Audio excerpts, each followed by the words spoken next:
ఓం ఓం ఓం కళ్యాణి త్రిపురా బాలా మాయా త్రిపుర సుందరి సుందరి సౌభాగ్యవతి క్లీంకారి సర్వమంగళ హ్రీంకారి స్కందజననీ పరా పంచదశాక్షరి త్రైలోక్యీ మోహనాది సా సర్వేసి సర్వరూపిణి సర్వసంక్షోభిణి పూర్ణానవముద్రేశ్వరి శివ అనంగ కుసుమాఖ్యాత అనంగ భువనేశ్వరీ కళ్యాణి త్రిపురా బాలా మాయా త్రిపుర సుందరి సుందరి సౌభాగ్యవతి క్లీంకారి సర్వమంగళ హ్రీంకారి స్కందజననీ పరా పంచదశాక్షరి త్రైలోక్యీ మోహనాది సా సర్వేసి సర్వరూపిణి సర్వసంక్షోభిణి పూర్ణానవముద్రేశ్వరి శివానంగ కుసుమాఖ్యాతానంగ భువనేశ్వరి.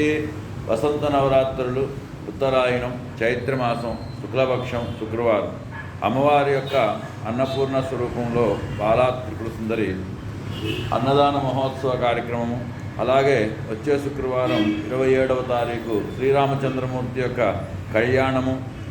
కళ్యాణం అంటే చెబుతూ ఉంటా అమ్మవారి యొక్క అయ్యవారి యొక్క అనుగ్రహ ప్రసాదం.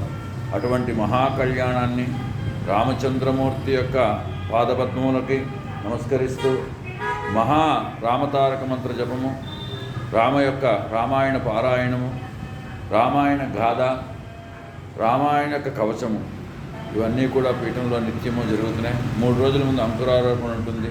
సీతారామచంద్ర స్వామి యొక్క కళ్యాణానికి అందరికీ ఆహ్వానం. అలాగే ప్రతి శుక్రవారం జరిగే అన్నదాన మహోత్సవానికి అందరికీ కూడా ఆహ్వానం. అందులో పాల్గొన్నటువంటి వాళ్ళు మహా అదృష్టవంతులైతేనే పాల్గొగలరు. అమ్మవారి దర్శనము, ఆ చేతనత్వము, అమ్మవారి యొక్క మహా కృప కరుణ కటాక్షాలు అందరికీ కలగాలని, అమ్మవారి యొక్క మంత్రము నామము కళ్యాణం, అమ్మవారి మంత్రమే కళ్యాణము, అమ్మవారి నామమే కళ్యాణప్రదము, అమ్మవారి దర్శనమే కళ్యాణప్రదము.